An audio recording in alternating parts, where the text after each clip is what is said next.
पूज्य संत शिरोमणि आचार्य श्री 108 विद्यासागर जी महाराज के परम प्रभावक शिष्य परम पूज्य आचार्य श्री 108 समय सागर जी महाराज एवं अरहम योग प्रणेता परम पूज्य मुनि श्री 108 प्रणम्य सागर जी महाराज के मंगल आशीष से अरहम जीव दया भारत संस्कारित और मजबूत जैन समाज के निर्माण हेतु आर्थिक रूप से असमर्थ एवं कठिन परिस्थितियों का सामना कर रहे परिवारों के लिए कर रहा है अद्वितीय सेवा कार्य। आप सभी साधर्मी बंधुओं से अनुरोध है कि आप भी गौग्रास औषधि निधि कोष, बेटा बेटी चिकित्सा निधि कोष, व्रती ब्रह्मचारी भैया दीदी निधि कोष और रोजी रोटी निधि कोष में 2500 रूपए प्रति माह या 1000 रूपए प्रति माह के साथ जुड़कर जीव दया और साधर्मी सेवा के इस पुनीत कार्य में अवश्य सहयोग करें। दान राशि नीचे दिए बैंक डिटेल्स में भेजकर रसीद के लिए व्हाट्सएप नंबर 9310781008 पर अवश्य सूचित करें। अकाउंट नेम ओम अरहम सोशल वेलफेयर फाउंडेशन। संपर्क सूत्र 9310781008। Email ID jeevdaya@arham.yoga।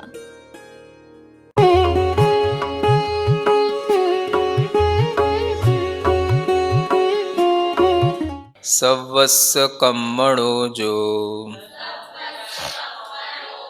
क्षय हेतु अपड़ो परिणामो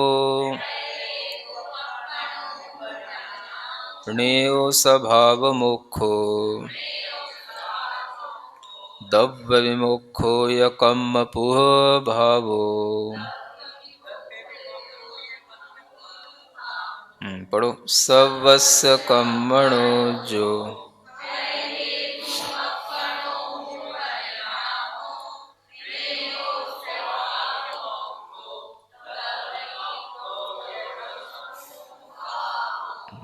अब ये मोक्ष तत्व का वर्णन करने वाली गाथा है। सवस्य माने सभी, कर्मणों माने कर्मों का, जो माने जो, क्षय हेतु यानी क्षय के लिए कारणभूत, अपड़ो हु परिणामो अपना ही परिणाम माने आत्मा का ही परिणाम होता है, आत्मा का ही भाव होता है। यानी कर्मों को निर्जरा करने के लिए भी, संवर करने के लिए भी और आश्रव बंध के लिए भी आत्मा का परिणाम ही जिम्मेदार होता है।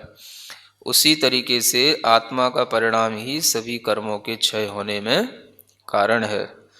जो ये आत्मा का परिणाम जब कारण बनता है तो ण्यो माने उसे जानना, भाव मोक्षो उसे भाव मोक्ष कहते हैं। क्या कहते हैं उसे? भाव मोक्ष का मतलब उन भावों से मुक्ति मिल गई जिससे कि उन भावों से होने वाले कर्मों का बंध होता था और उनका आश्रव होता था। उन भावों से मुक्ति मिलने का नाम भाव मोक्ष कहलाता है। फिर द्रव्य विमोक्षो या कम्मपुद भावो, और द्रव्य से मोक्ष होने का मतलब, द्रव्य मोक्ष होने का मतलब हुआ कर्म का आत्मा से पृथक हो जाना। आत्मा से कर्मों का पृथक होना क्या हो गया? द्रव्य मोक्ष। और जिस परिणाम से वह द्रव्य मोक्ष होगा उस परिणाम का नाम हो गया भाव मोक्ष। तो ऐसे ये अरिहंत भगवान के लिए एक तरह से भाव मोक्ष कहा जाता है। उनको क्या हो गया? भाव मोक्ष हो गया, है ना। अभी देखा जाए तो द्रव्य मोक्ष थोड़ा सा बचा हुआ है, क्योंकि अभी कर्म आत्मा से बंधे हुए हैं। तो वही जब अयोग केवली हो जाएंगे, अभी सयोग केवली हो गए, भाव मोक्ष हो गया। फिर जब वही अयोग केवली हो जाएंगे तो अयोग केवली होकर के जो उस समय पर परिणाम होगा, है ना, अयोग केवली गुणस्थान अंतिम गुणस्थान 14वें गुणस्थान के अंत समय में जो अयोग केवली भगवान का जो भाव होगा वही उनके लिए भाव मोक्ष कहलाएगा। और उस समय पर जो कर्म आत्मा से अलग होंगे वो कहलाएगा द्रव्य मोक्ष। इसलिए वस्तुतः वो भाव मोक्ष और द्रव्य मोक्ष मोक्ष जाने के अंतिम समय पर घटित होता है। जब यह आत्मा शरीर छोड़ करके मुक्ति को प्राप्त करता है तब जो है जो परिणाम आत्मा का होगा उसका नाम ही भाव मोक्ष, और उस समय पर कर्म जो अलग होंगे उसका नाम होगा द्रव्य मोक्ष।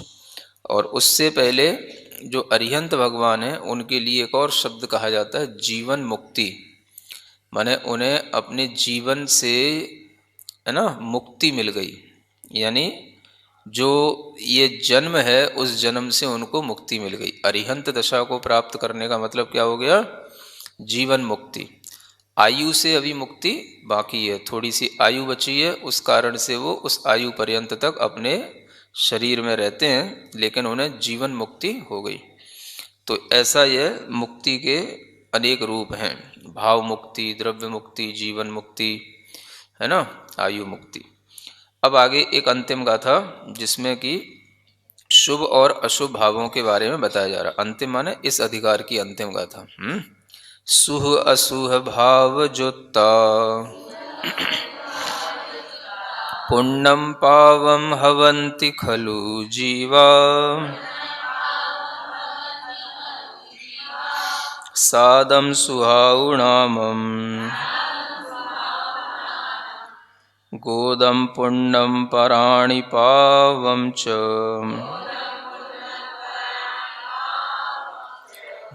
सुह असुह भाव जोता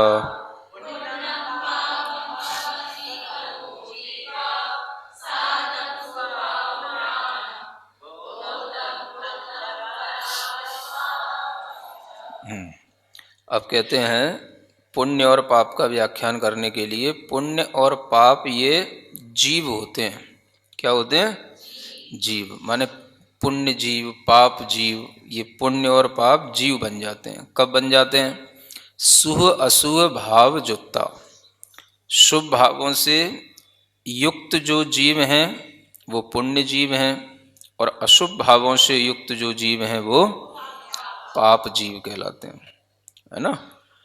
अब इस हिसाब से जो शुभ भाव हैं वो उस जीव को पुण्य संज्ञा बना देते हैं, माने उस पुण्यात्मा जीव, पुण्य आत्मा को क्या बोलेंगे? शुभ भावों से जो सहित है वो पुण्यात्मा है, और अशुभ भावों से जो सहित है वो पापात्मा है। तो शुभ भाव में जो पुण्य वाले जीव हो गए और पाप, अशुभ में जो पाप वाले जीव हो गए, तो वो पुण्य और पाप जो होते हैं वो क्या क्या होते हैं, कौन कौन से कर्मों में पुण्य और पाप होते हैं, वो आगे बताया है। जो 8 कर्म होते हैं, उन 8 कर्मों में कौन कौन से 8 कर्म हैं?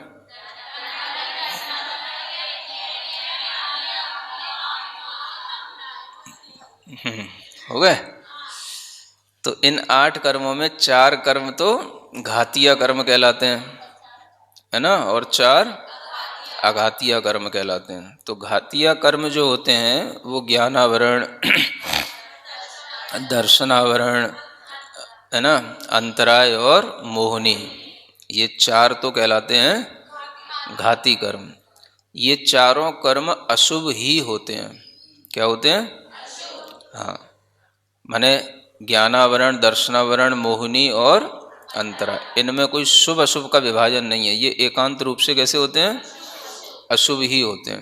यानी ये सब पाप कर्म कहलाते हैं, पाप प्रकृतियां कहलाती हैं, कर्म की पाप प्रकृतियां, है ना, क्योंकि ये सब हमारी आत्मा के ज्ञान आदि गुणों का घात करते हैं, इसलिए ये पाप कर्म कहलाते हैं एकांत रूप से। अब जो बाकी के 4 आघाती कर्म बचे, उनमें पुण्य और पाप दोनों का विभाजन होता है। यानी आयु कर्म 2 प्रकार की होगी, पुण्य रूप भी, पाप रूप भी। नाम कर्म दोनों प्रकार का होगा, वेदनी कर्म भी 2 प्रकार का होगा, और गोत्र कर्म भी 2 प्रकार का। मतलब आयु, नाम, गोत्र और वेदनी, इन चारों कर्मों में पुण्य और पाप का विभाजन होता है ना। बाकी के 4 कर्म एकांत रूप से कैसे होते हैं? अशुभ या पाप ही होते हैं। तो वही नीचे लिखा है, सादम सुहाउ नामम गोदम पुण्यम। क्या लिखा है? सादम माने वेदनी कर्म में जो साता वेदनी है ये तो पुण्य कर्म है। साता का मतलब जिससे आपको सुख मिलता है वो साता वेदनी कर्म होता है। तो वो पुण्य के कारण से सुख मिलता है। साता वेदनी कर्म से क्या होता है? सुख मिलता है। तो ये साता और असाता 2 प्रकार का वेदनी कर्म है। इसमें साता कर्म तो हो गया शुभ या पुण्य, और असाता हो गया अशुभ या पाप। शुभायु, शुभायु का मतलब कुछ आयु शुभ होती हैं और कुछ आयु अशुभ होती है। कितने प्रकार की आयु होती है? वैसे तो आयु 4 प्रकार की, मनुष्य आयु, तिर्यंच आयु, देव आयु और नरक आयु। तो उसमें एक नरक आयु ही अशुभ होती है, बाकी की तीनों आयु शुभ होती हैं। मनुष्य आयु भी शुभ है, तिर्यंच आयु भी शुभ है और देव आयु भी शुभ है। समझ आ रहा है? हाँ, तिर्यंच आयु भी शुभ है। और जब गति का वर्णन किया जाएगा, नाम कर्म के भेद तो बहुत सारे हैं, तो उनमें कुछ पुण्य रूप हैं और कुछ पाप रूप हैं। तो 4 गतियां भी होती हैं, है ना? वही 4 गतियां, देव गति, मनुष्य गति। लेकिन गतियों में जो है 2 गतियां शुभ हैं और 2 गतियां अशुभ हैं, है ना? गति तो तिर्यंच गति अशुभ है, लेकिन तिर्यंच आयु शुभ है। समझ आया? इसलिए है, गति का मतलब होता है उस गति में ले जाने वाला जो कर्म है वो गति कर्म कहलाता है। जैसे कि जो तिर्यंच गति में उत्पन्न कराए, जो तिर्यंच बनाए, जो तिर्यंच गति की ओर ले जाए, उस कर्म को कहेंगे तिर्यंच गति नाम कर्म, है ना? और आयु कर्म का काम क्या होता है कि उस गति में पहुंचने के बाद उसके शरीर में आत्मा को बनाए रखना। जितनी आयु है तब तक उस आत्मा को शरीर में बनाए रखना। ये किसका काम? ये आयु का काम होता है। तो आयु प्राप्त होने के बाद गति कर्म का समापन हो गया, तो फिर आयु के साथ में वो जो जीव रहता है वो उसके लिए आयु शुभ मानी जाती है, क्योंकि कोई भी तिर्यंच कभी भी अपनी आयु को घात करना नहीं चाहता है। तिर्यंच कभी भी तिर्यंच गति से भी मरना नहीं चाहता है। कोई भी जीव तिर्यंच बनने से तो डरेगा, बनना नहीं चाहेगा, लेकिन बन गया तो फिर वहीं पर रमेगा। समझ आ रहा है? इसलिए तिर्यंच गति तो अशुभ है, क्योंकि वो हमें अशुभ गति में ले जा रही है। लेकिन जो जीव वहाँ पर उत्पन्न हो जाता है तो वह फिर उसी रूप में बना रहना चाहता है। एक उदाहरण आपने सुना होगा कि एक राजा जो है नाली का कीड़ा बन जाता है। समझ आ रहा? गंदगी का कीड़ा बन जाता है। तो उसे पता पड़ता है, सुन लो, इतने छोटे भी नहीं हो। एक राजा नाली का, है ना, गंदे पानी का कीड़ा बन जाता है। तो कीड़ा बनने से पहले उसे पता पड़ जाता है कि मैं इस गंदे पानी में कीड़ा बनूंगा।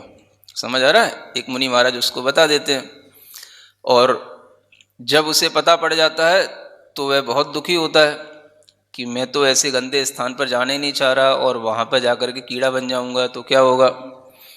तो उसने अपने बेटे से कहा कि देखो, मैं अब अपने पाप के कारण से कीड़ा तो बनूंगा, लेकिन मुझे उस पाप गति से जल्दी बचा लेना। तो तुम एक काम करना, ये डंडा रखा हुआ है, और जब भी अगर तुम्हें दिखाई दे कि यहाँ पर ऐसे लाल रंग का कीड़ा बन करके आ गया है तो तुम उसको मार देना, ताकि मुझे जल्दी से इस गंदगी से मुक्ति मिल जाए। समझ आ रहा है? तो वो अपने समय पर कीड़ा बन गया, और कीड़ा बनने के बाद में जब वो राजा का बेटा उसको देखता है तो वह उसको मारने के लिए वहाँ पहुँचता है। तो जैसे ही वो मारने की इच्छा करता है, उसको मारना चाहता है, तो वो अपना उसमें अंदर चला जाता है। समझा ना? गंदे पानी में अंदर चला जाता है, तो वह मरता नहीं है। समझा ना? मतलब मरने से बचना चाहता है। तो हर तिर्यंच जो है मरने से बचना चाहता है, उत्पन्न नहीं होना चाहता है कहीं भी तिर्यंच गति में। लेकिन अगर उत्पन्न हो गया है तो वह उसमें ही रहना चाहता है। तो इसलिए आयु जो है वो अशुभ होती है, वो आयु शुभ होती है। तिर्यंच आयु क्या है? शुभ है। कोई भी तिर्यंच मरना नहीं चाहता, केवल नरक आयु ही अशुभ होती है। तो इसीलिए मनुष्य आयु भी शुभ है ना। जो शुभ आयु के कारण से, वो शुभ पनाई के कारण से वह उसमें उसी को अच्छा लगने लग जाता है। माने जो नाली में पैदा हो गया तो नाली में ही अच्छा लगेगा, गौत में पैदा हो गया तो उसी में अच्छा लगेगा, गोबर में पैदा हो गया तो उसी में अच्छा लगेगा। जो जहाँ पैदा हो जाता है उसी में अच्छा लगता है उसको। कोई नहीं मरना चाहता ना, कोई कीड़ा मरना चाहता क्या? कहीं पर भी किसी भी गंदगी में भी कोई कीड़ा होगा तो कोई मरना नहीं चाहता। कोई भी कीट पतंग जो जहाँ पैदा हो गया वो वहीं पर खुश हो जाता है। समझ आ रहा है? हाँ, ऐसे ही मनुष्य के साथ होता है। अब कोई भी मनुष्य हो, चाहे कितना ही अपाहिज हो, बिल्कुल विकलांग हो, कुछ ऐसे भी बच्चे होते हैं जो जन्म लेने के बाद से बिस्तर पे ही पड़े रहते हैं। समझ आ रहा है? मतलब चलने फिरने लायक नहीं होते। अब उनका जीवन तो चल रहा है, आयु कर्म है, लेकिन वे उठ बैठ भी नहीं सकते अपने हाथ से। ऐसे भी बच्चे होते हैं। तो मरना कोई नहीं चाहता है। समझ आ रहा है? वो उसी दुख के साथ भी जैसे बने तैसे वो उसको जीवन निकालेगा वो। समझ आ रहा है? तो इसलिए मनुष्य आयु शुभ है, तिर्यंच आयु भी शुभ है, लेकिन नरक आयु अशुभ होती है, क्योंकि नारकी वहां से मरना चाहता है। तो वो प्रयास करता है कि मैं मर जाऊं, लेकिन वहां से उसको निकलने को मिलता नहीं। वो कैसे भी मरेगा तो भी उसके लिए आयु का घात नहीं होगा, क्योंकि उसको उस शरीर की पुनः पुनः उत्पत्ति होती रहेगी, है ना। क्योंकि जो वैक्रियक शरीर होता है वो जो वैक्रियक शरीर का घात नहीं होता अकाल में, वो पूरा जीवन जी के ही, जितनी आयु है उतना जीवन जी के ही वहाँ से मृत्यु होती है। तो इसलिए वो मरना चाहता है, लेकिन मरने के 1000 काम करने के बावजूद भी वो शरीर छोड़ नहीं सकता है, वो तुरंत वैसा का शरीर फिर बन जाता है। तो ये नरक आयु में इसलिए अशुभ कहा जाता है। समझ आ गया? तो 4 आयुओं में 3 आयु तो शुभ है और 1 अशुभ है। नाम कर्म की कुछ प्रकृतियां शुभ होती हैं और कुछ अशुभ होती हैं। इसकी डिटेल कहीं और से पढ़ लेना, बहुत बड़ी डिटेल है ना। और पुण्य, ये हो गया। गोत्र कर्म 2 ही प्रकार का होता है, एक उच्च गोत्र और एक नीच गोत्र। तो नीच गोत्र अशुभ होता है और उच्च गोत्र शुभ होता है। जिस कर्म के उदय से उच्च कुल मिले, दीक्षा के योग्य कुल मिले, उसको उच्च कुल कहते हैं। समझ आ रहा है? किसके योग्य कुल मिले? हाँ, उसको उच्च कुल कहते हैं कि आप दीक्षा ले सको। हाँ, तो और क्या, नीच कुल के समझ रहे हो अपने को? योग्यता तो है। हाँ, तो जिस कुल के, जिसके उदय से लोक में जो पूजित हो, लोक में जिसकी मान्यता हो, ऐसे उच्च कुल में जब जन्म होता है तो वो उच्च गोत्र कहलाता है। और नीच कुल में जन्म हो, जिसमें मान्यता न हो, तो वह जो है नीच गोत्र कहलाता है। इस तरह से गोत्र के ये 2 भेद होते हैं, है ना। ये तो हो गए पुण्य और पाप के भेद। पुण्यम पराणि पावम च, ये सब पुण्य हैं और बाकी के सब पाप कर्म हैं। इस तरह से पुण्य और पाप का विभाजन हो जाता है। ठीक है। अब एक और लास्ट का कुछ अधिकार बचा है, थोड़ी सी गाथा है। गाथा नंबर 39। सम्मदंसणाणम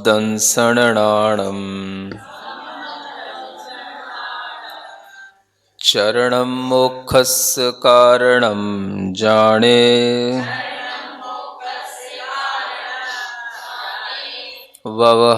व्यवहाराणिच्छेदो तत्तीयमयोनियो अप्पा। पढ़ो। समदंसणाणम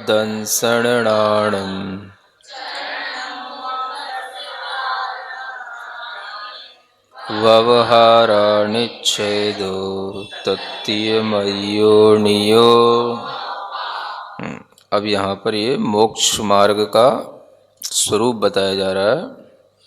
सम्मदंसणाणम माने सम्यक दर्शन और सम्यक ज्ञान। चरणम माने सम्यक चारित्र। ये मोक्षस्य माने मोक्ष के, कारणम माने कारण, जाने माने जानो। मोक्ष का कारण क्या है? सम्यक दर्शन, सम्यक ज्ञान और सम्यक चारित्र। ये जो मोक्ष का कारण बताया है ये व्यवहारा यानी व्यवहार से है। किससे है? व्यवहार से। निश्चय दो माने निश्चय से। तत्तीयमयो, इन तीनों मय, इन तीनों मय का मतलब होता है इन तीनों से घुला मिला, इन तीनों से युक्त, इन तीनों से संबंधित, समाहित। तीनों मय जो होगा वो नियो अप्पा, निज आत्मा ही निश्चय से क्या है, मोक्ष का मार्ग है या मोक्ष का कारण है। तो ये मोक्ष का जो मार्ग है वो दो प्रकार से बताया जाता है, एक व्यवहार मोक्ष मार्ग और एक निश्चय मोक्ष मार्ग। जब व्यवहार मोक्ष मार्ग होता है तो उसमें तीन ये कंपोनेंट हो जाते हैं, सम्यक दर्शन, सम्यक ज्ञान और निश्चय मोक्ष मार्ग में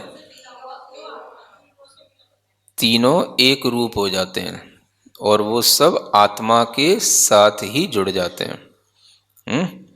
मतलब इन तीनों से युक्त जो निज आत्मा है वह निश्चय मोक्ष मार्ग है, यानी सम्यक दर्शन ज्ञान चारित्र से सहित जो केवल आत्मा है उसका नाम क्या है, निश्चय मोक्ष मार्ग। ऐसे इन दोनों के विषय में जानना। उसी को और आगे थोड़ा सा क्लियर किया जा रहा है। रैणतयम न वट्टई अप्पाणम मोइत्तु अन्नदवीयम्मि तम्मा तत्तियमय्यु होदिहु मोक्षस्य कारणम आदा। रैणतयम न वट्टई तम्मा तत्तियमय्यो होदिहु मोक्षस्य, क्या कहते हैं, रैणतयम माने रत्नत्रय, न वट्टई नहीं रहता है, अप्पाणम मोइत्तु यानी आत्मा को छोड़कर, अन्नदव्यम्मी यानी अन्य द्रव्य में, यानी रत्नत्रय आत्मा को छोड़कर अन्य द्रव्य में नहीं रहता है। कर्म में रत्नत्रय नहीं है, पुद्गल में रत्नत्रय नहीं है, रत्नत्रय किसमें है, आत्मा में है। तम्मा माने इसलिए, तत्तीयमयु जो सम्यक दर्शन ज्ञान तीन है, इन तीनों मय हो दिहु मोक्षस्य कारणम आदा, यह आदा माने आत्मा ही मोक्ष का कारण है। मतलब यह है कि आत्मा में ही सम्यक दर्शन ज्ञान चारित्र होते हैं, इसलिए इन तीनों से युक्त जो आत्मा है वह आत्मा ही वास्तव में मोक्ष का कारण है। क्योंकि वह आत्मा जब इन तीनों से युक्त होता है तो उसे निश्चय मोक्ष मार्ग के रूप में कहा जाएगा।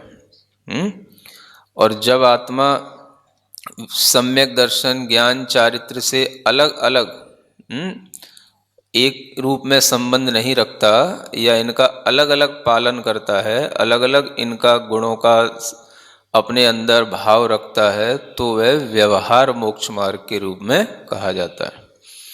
तो जो निश्चय मोक्ष मार्ग होता है वो ध्यान में होता है। कहाँ होता है, ध्यान में। जिसके पास में व्यवहार सम्यक दर्शन ज्ञान चारित्र होगा वो ध्यान में अपनी आत्मा में सम्यक दर्शन ज्ञान चारित्र तीनों को एक में करके केवल आत्मा का ही अनुभव करेगा, तो उसको निश्चय मोक्ष मार्ग होता है। क्या समझ आया? व्यवहार तो कैसे होगा, अलग अलग होगा, है ना।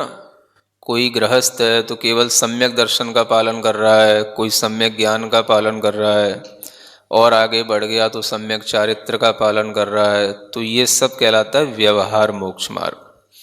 फिर जब वही तीनों को प्राप्त करके जब ध्यानमय होकर के केवल आत्मा का ही अनुभव करेगा तो वह निश्चय मोक्ष मार्ग कहलाएगा। उस निश्चय मोक्ष मार्ग से ही मोक्ष होता है। व्यवहार मोक्ष मार्ग से निश्चय मोक्ष मार्ग होता है और निश्चय मोक्ष मार्ग से मोक्ष की प्राप्ति होती है। मोक्ष की प्राप्ति भी पहले केवल ज्ञान होगा, तो निश्चय मोक्ष मार्ग से केवल ज्ञान होगा और केवल ज्ञान होने के बाद में मोक्ष होगा। ऐसा यह क्रम होता है। समझ आया? जैसे कि रस्सी देखी कभी? रस्सी, उसमें तिकड़ी होती हैं, होती हैं। तो जब तीन अलग अलग रहते, है ना, तीन तिकड़ियाँ जब अलग अलग हों तो वो क्या हो गया? व्यवहार मोक्ष मार्ग। और उन तीनों तिकड़ियों को मिलाकर के एक रस्सी बना दी, तो तीन जो उसकी लर थी वो अब तीन अलग अलग नहीं रहेंगी, वो अब क्या हो गई? एक रस्सी हो गई। एक रस्सी हो गई, उस रस्सी में तीनों शामिल हैं। तो वह जो हो गया एक तरीके से क्या हो गया? ये निश्चय हो गया। समझ आ रहा है? ऐसे ही सम्यक दर्शन, ज्ञान, चारित्र, इनको अलग अलग जब भावना की जाती है, पालन किया जाता है, तब तो ये कहलाएगा व्यवहार। और जब इन सबको मिला करके सिर्फ आत्मा का अनुभव किया जाता है तो वो कहलाता है निश्चय। और उसी अनुभव करते करते केवल ज्ञान की प्राप्ति होती है। इसलिए वो निश्चय मोक्ष मार्ग ही मोक्ष का कारण होता है।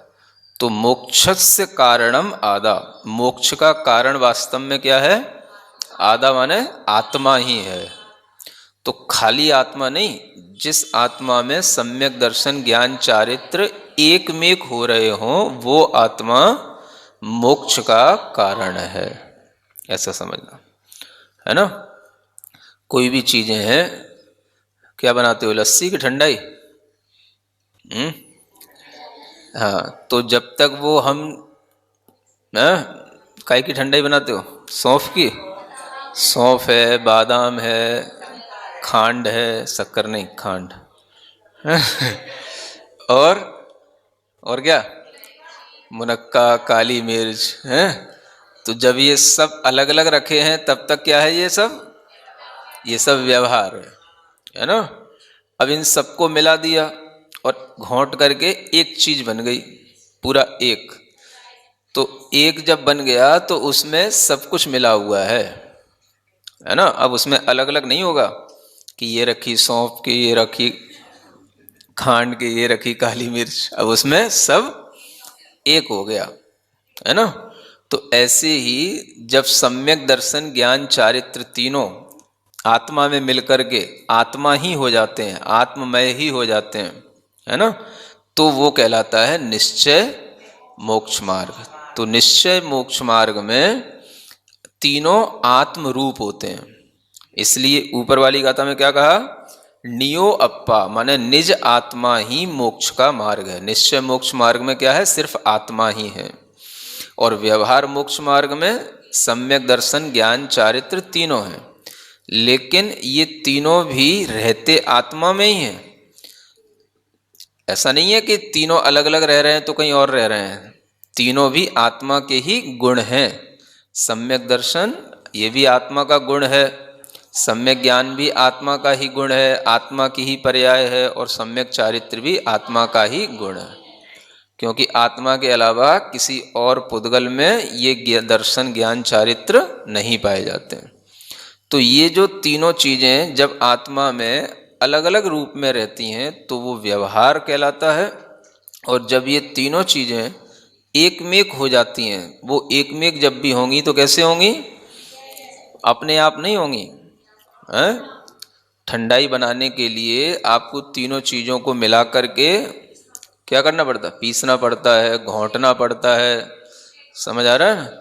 हाँ, तो उसी तरीके से अनेक भावनाओं से, ध्यान की प्रक्रिया से केवल इन तीनों को आत्ममय कर देने का नाम निश्चय मोक्ष मार्ग होता है। तो व्यवहार मोक्ष मार्ग से ही निश्चय मोक्ष मार्ग की प्राप्ति होती है।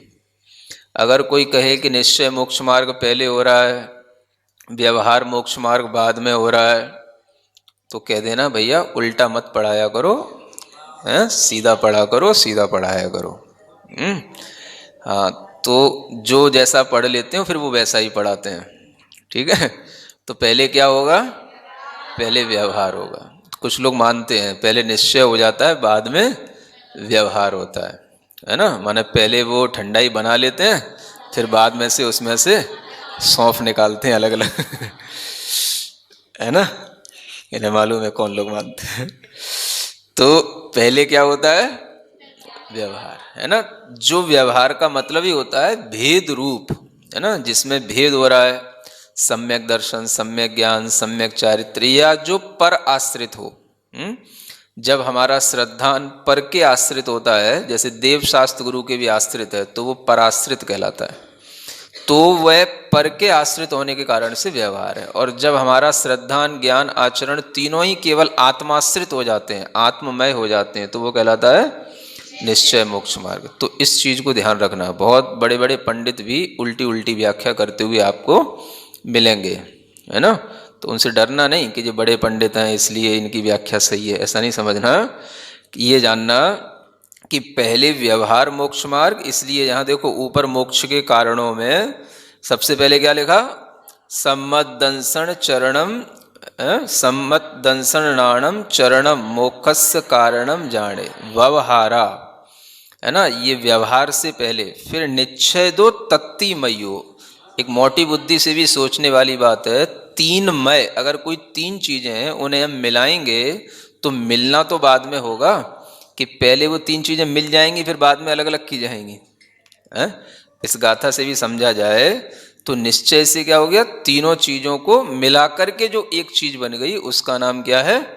निश्चय मोक्ष मार्ग। तो वो एक फिर वो केवल आत्मा ही कहलाएगी, है ना, क्योंकि आत्मा के ही ये तीन एक तरीके से गुण हैं, और वो तीनों गुण अलग अलग रूप में, अलग अलग समय पर, अलग अलग कारणों से अलग अलग रूप में काम करते रहते हैं।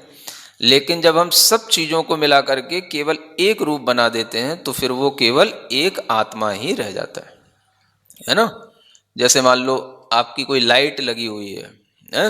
अब आपने उस लाइट पर तीन तरह की पन्नियां लगा दी, हाँ, तीन तरह के उसमें फॉक्स निकलने लगे, कलर निकलने लगे। तो लाइट जो है जब तक उस पर तीन पन्नियां रहेंगी तब तक तो उसमें तीन तरह के कलर दिखाई देंगे, और जब आपने वो तीनों पन्नियां क्या कर दी? हटा दी, तो वो क्या रह गया? एक कलर रह गया। समझ आ रहा है?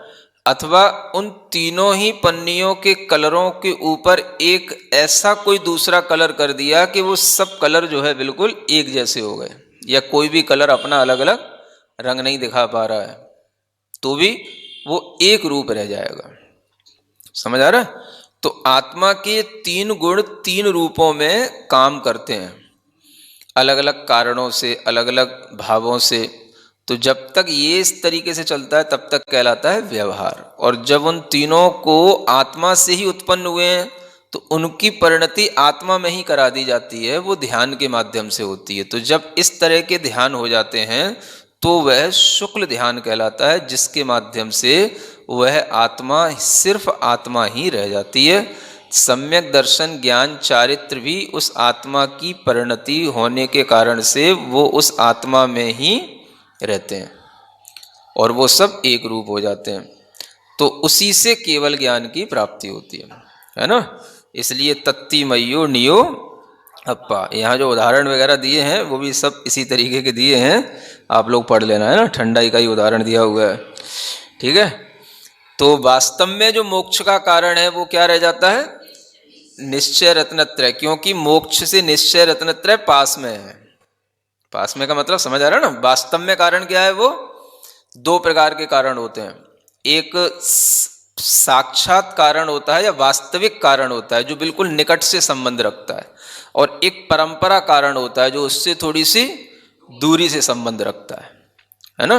जैसे मान लो आपने ठंडाई बनानी है तो सौंफ ले ली, है ना, आपने खांड ले ली, आपने जो है काली मिर्च ले ली, जो कुछ भी चीज़ें वो सब ले ली। अब ये जो है रखी हुई हैं तो बहुत दिनों तक भी रखी रह सकती हैं, लेकिन जब भी ठंडाई बनेगी तो बनेगी इन्हीं से बनेगी। तो ये उस ठंडाई के लिए साक्षात कारण नहीं है, ये ठंडाई बनाने के लिए अभी साक्षात वास्तविक कारण नहीं है, ये परंपरा से कारण है। कभी भी बनाओगे, कितने ही दिन बाद बनाओगे तो बनेगी इनसे। लेकिन जिस समय बनाने बैठोगे और बनने की जो परिणति शुरू होगी और वो बनने से पहले की जो स्थिति होगी वो उसका वास्तविक कारण कहलाएगा।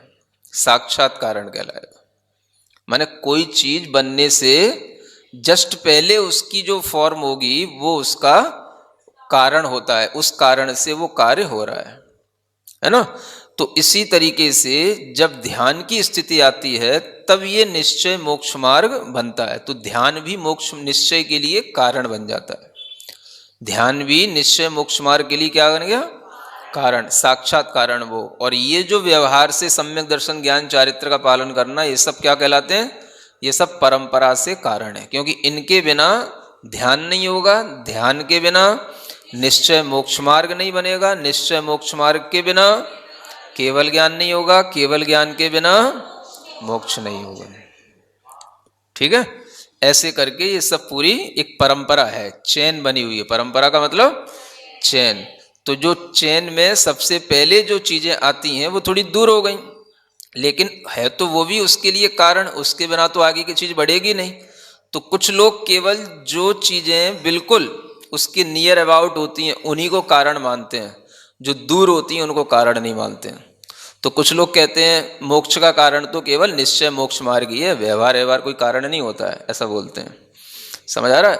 तो उनको ये ज्ञान नहीं होता कि बिना व्यवहार के कभी भी निश्चय, हाँ, जब सौंफ ही नहीं है तुम्हारे पास तो ठंडाई किसकी बनाओगे?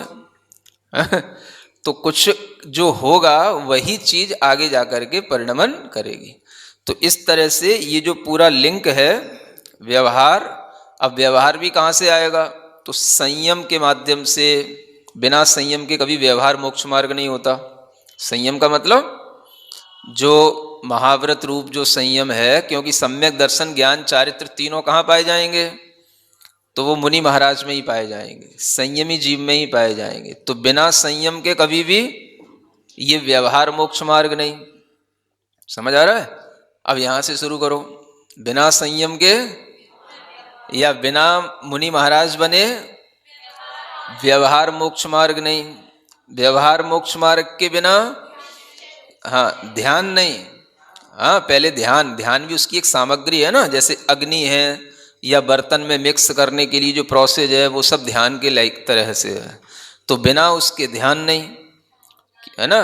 ध्यान के बिना वो तीनों मिलेंगे नहीं, तो तीनों निश्चय नहीं, और निश्चय के बिना केवल ज्ञान नहीं, और केवल ज्ञान के बिना मोक्ष नहीं। समझ आ रहा है? ऐसे ध्यान रखना। तो ये इतनी सिंपल चीजें हैं, लोगों ने इसको उलझा करके रखा है ना। बिना सौंफ और खांड के, है ना, कभी भी उसका लिक्विड भी नहीं बन सकता है। और जब लिक्विड नहीं बनेगा तो तीनों को मिलाएंगे नहीं, तो वो एक रूप बिल्कुल कभी एक जैसी चीज नहीं बनेगी। नहीं तो पता पड़ा कि सब नीचे जम गया, उसकी सौंफ और पानी ऊपर तैर रहा है। तो वो जो उसके घोंटने का प्रोसेस है वो उसका ध्यान का प्रोसेस है। उसके बिना कभी वो एक रूपता नहीं आएगी। जब तक वो बिल्कुल एक तार जैसा नहीं बन जाएगा तब तक उसको पीने में केवल ज्ञान जैसा आनंद नहीं आएगा। है ना। और जब तक केवल ज्ञान का आनंद नहीं आएगा तब तक शरीर में मोक्ष जैसी तृष्णा की मुक्ति होगी नहीं, प्यास बुझेगी नहीं। ठीक है ना। तो जैसे उदाहरण इस तरफ लगाना, वैसे ही ये पूरा मोक्ष मार्ग इधर लगाना। इस तरीके से मोक्ष मार्ग का वर्णन 3 गाथाओं में। अब आगे सम्यक दर्शन ज्ञान चारित्र की छोटी छोटी परिभाषाएं हैं जिनको बाद में बताया जाएगा।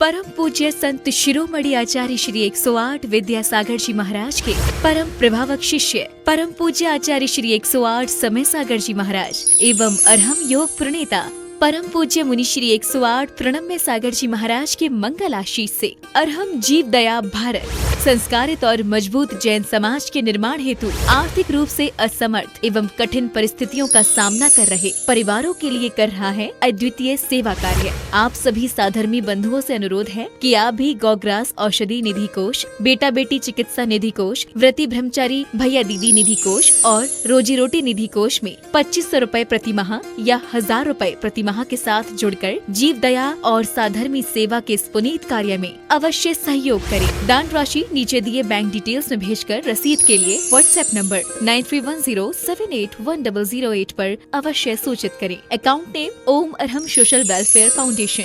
संपर्क सूत्र 9310781008। Email ID jeevdaya@arham.yoga।